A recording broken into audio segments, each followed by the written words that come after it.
रिदान Sophia के बालों पर अपनी पकड़ मजबूत बनाए हुए, क्या हुआ, तुम्हें मुझसे डर लग रहा है? सोफिया की आंखों में पानी आ जाता है और रिदान की आंखें लाल होने लगती हैं। वो झुकते हुए सोफिया के नर्म मुलायम होठों पर अपने होंठ रख देता है और उन्हें लगभग चबाने लगता है। सोफिया की आंखों से आंसू की बरसात हो जाती है और वो रिदान को दूर करने लगती है।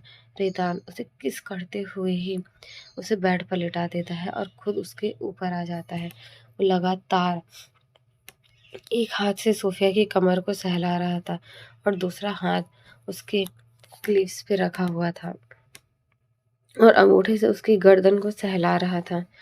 वो एकदम डीप और पैशन के साथ उसे किस कर रहा था और वो किस कुछ वक्त ऐसे ही किस करने के बाद जब सोफिया को कुछ भी महसूस नहीं होता, वो आंखें खोलकर रेदान को देखती है, जो किस करते करते ही सो चुका था। सोफिया उसे दूर करते हुए, क्यों करते हैं आप ऐसा? हमेशा हमेशा यही करते हैं। इतनी ही नफरत है तो जाने देना मुझे। क्यों लेकर आए आप मुझे वापस? वहीं रेदान अब तक गहरी नींद में जा चुका था। सोफिया वहां से उठने की कोशिश करती कि उसकी नज़र अपने हाथ पर जाती है जिसमें हथकड़ी लगी हुई थी। वो आंखें बड़ी करे अपने हाथ को देख रही थी और दूसरी हथकड़ी रेदान के हाथ में थी। उसे पता ही नहीं चला रेदान ने ये कब किया।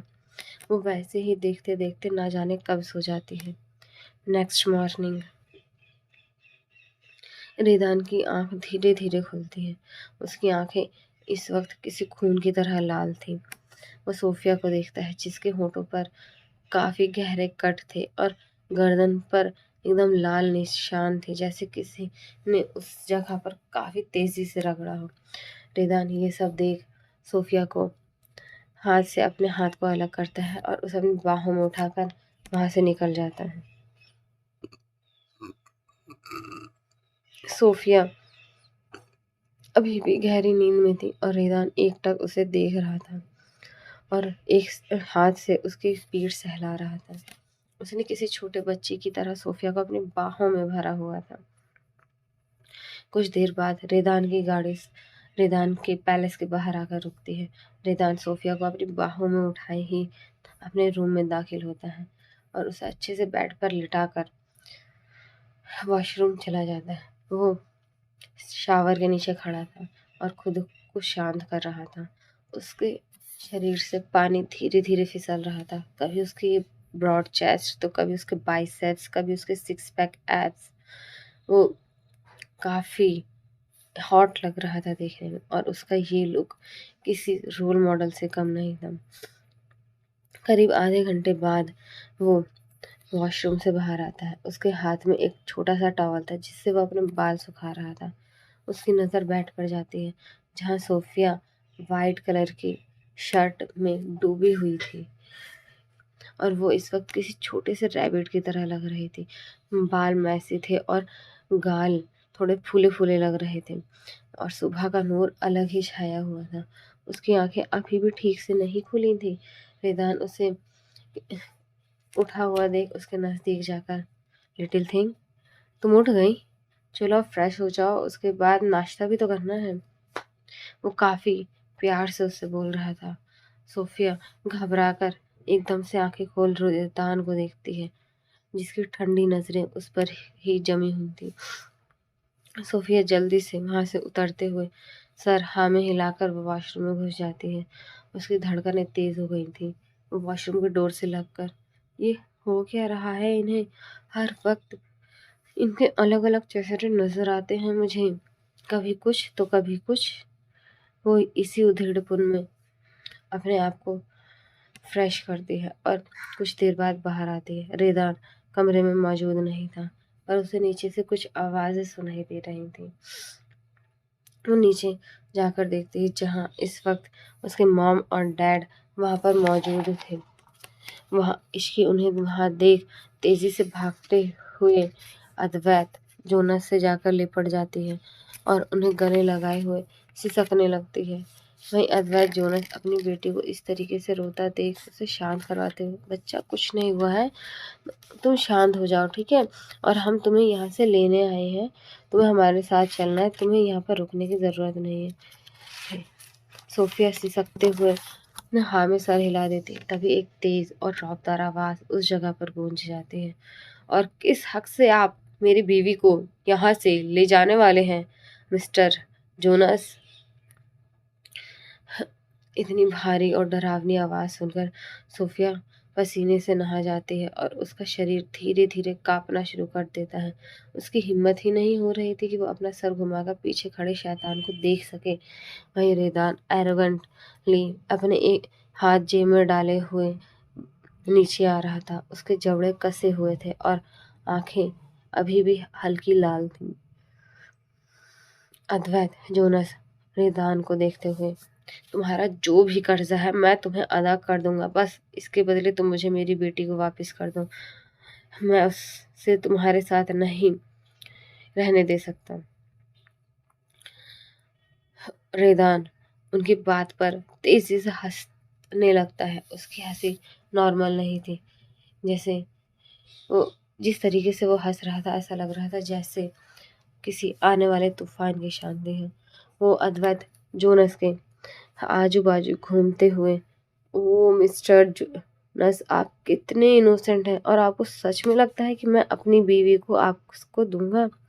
उसकी शादी हो चुकी है। इनफैक्ट कुछ वक्त बाद आपको नाना बनने की भी खुशी नसीब हो जाएगी, है ना लिटिल थिंग? वो आंखें टेढ़ी कर सोफिया को देखता है, जिसका चेहरा डर और शर्म से लाल हो चुका था।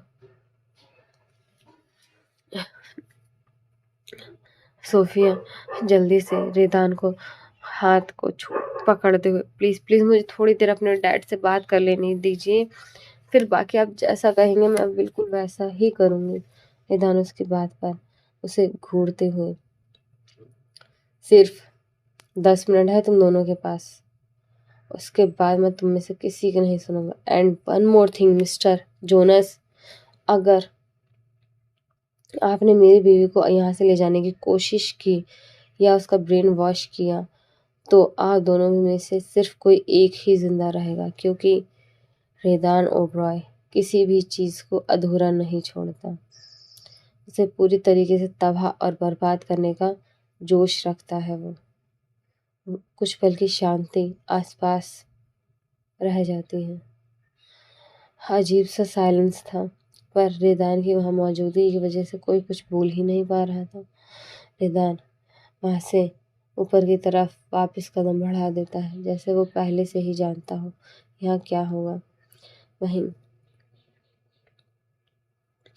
अद्वैत जोनस अपनी जेब से कुछ दवाइयों के पैकेट्स निकालते हुए, बच्चा तुम ये दवाइयाँ बराबर लेते रहना, कुछ भी होगा तुम मुझे कॉल करना, मैं आऊँगा, पर जितना हो सके उस आदमी को खुद से दूर रखना।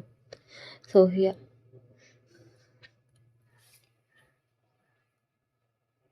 उनकी बात पर कुछ कह ही नहीं पाती। वो अपने डैड को चाह न नहीं देना चाहती थी। वो कस के उन्हें गले लगाते हुए, प्लीज डैड प्लीज मत जाइए ना, मैं यहाँ नहीं रह सकती। तभी ऊपर से एक रौबदार आवाज आती है, लगता है कुछ लोग ढीठ होते हैं जो लातों से ही बाज आते हैं। आप क्या चाहते हैं, ससुर होने के बावजूद मैं आपको धक्के मार के अपने घर से निकालूं, या फिर आप खुद चले जाएंगे? सोफिया के डैड ना में सर हिलाकर सोफिया को खुद से दूर कर उसके माथे पर चूमते हुए, बेटा अपना ख्याल रखना, मैं आता रहूंगा तुमसे मिलने। कोई ज़रूरत नहीं है, यहाँ उसके अपने पहले से ही मौजूद है जो उसे बेइंतहा मोहब्बत के साथ नफरत करते हैं। अद्वैत उसकी तरफ देखने लगता है। वहीं रेदान के चेहरे के एक्सप्रेशंस काफी हद तक बदल चुके थे। अद्वैत बिना कुछ कहे वहां से चले जाते हैं। तो वहीं रेदान ऊपर से ही, लिटिल थिंग, आज शाम को हमें एक पार्टी में जाना है, तो तुम मेरे साथ चल रही हो, एंड तुम्हारी ड्रेस भी रेडी है, एंड मुझे पता है तुम्हें वहाँ एंजॉय करने के लिए बहुत कुछ मिलने वाला है, तो चुपचाप टाइम पर रेडी हो जाना। वो बिना सोफिया की एक भी सुने वहां से चला जाता है। वहीं सोफिया उन दवाइयों को गौर से देखने लगती है। रात का वक्त, रेदान लिविंग रूम में बैठा हुआ था और सोफिया का इंतजार कर रहा था। तभी उसके कानों में हाई हील्स की आवाज़ आती है जो जीने पर टिक टिक की तरह बढ़ती ही जा रही थी। इससे साफ पता चल रहा था कि वो आवाज़ नीचे आने की है। रेदान जो सोफे पर बैठे हुए अपने फ़ोन को स्क्रॉल कर रहा था, फ़ोन जेब में रखते हुए खड़ा हो जाता है और सोफिया को देखता है और बस देखते ही रह जाता है। सोफिया ने इस वक्त एक ब्लैक कलर की ड्रेस पहनी हुई थी जो सिर्फ वन साइडेड स्ट्रैप थी और उसने बालों का बन बनाया हुआ था। प्लीज हल्की विजिबल हो रही थी तो वहीं उसका बैग काफ़ी डीप था। उसके ड्रेस में नीचे थाई तक कट लगा हुआ था जिससे उसकी गोरी मखमली टांग बाहर विजिबल हो रही थी। तो वहीं उसके पेट पर भी एक कट था जो जिसमें उसकी नाभि तक उसकी कमर साफ दिख रही थी जो उसे काफ़ी हॉट और क्लासिक लुक दे रही थी। उसने कानों में छोटे डायमंड्स डाले हुए थे और गले में एकदम पतली सी चेन के साथ लॉकेट जो काफ़ी अट्रैक्टिव बना रहा था उसके लुक को। आंखों में लाइट मेकअप और सिर्फ गहरा काजल था। हल्की सी म्यूट लिपस्टिक में भी वो आसमान से उतरी हुई अप्सरा लग रही थी। रेदान उसके नज़दीक आकर उसके छोटे से हाथ को अपने हाथ में लेते हुए, क्या ऐसा कोई प्लान है कि हम पार्टी में जाने की जगह सीधा रूम में चलें? बिकॉज मेरे से कंट्रोल लूज हो रहा है मेरा। वहीं सोफिया हैरानी से आंखें बड़ी करे रेदान को देखती है जिसने अब तक सोफिया को हल्का सा लिफ्ट कर लिया था और उसका दूसरा हाथ उठाकर अपनी चेस्ट पे रखा था और उसका पैर अपनी कमर पर। सोफिया आंखें बड़ी करे रेदान को देखने लगती है।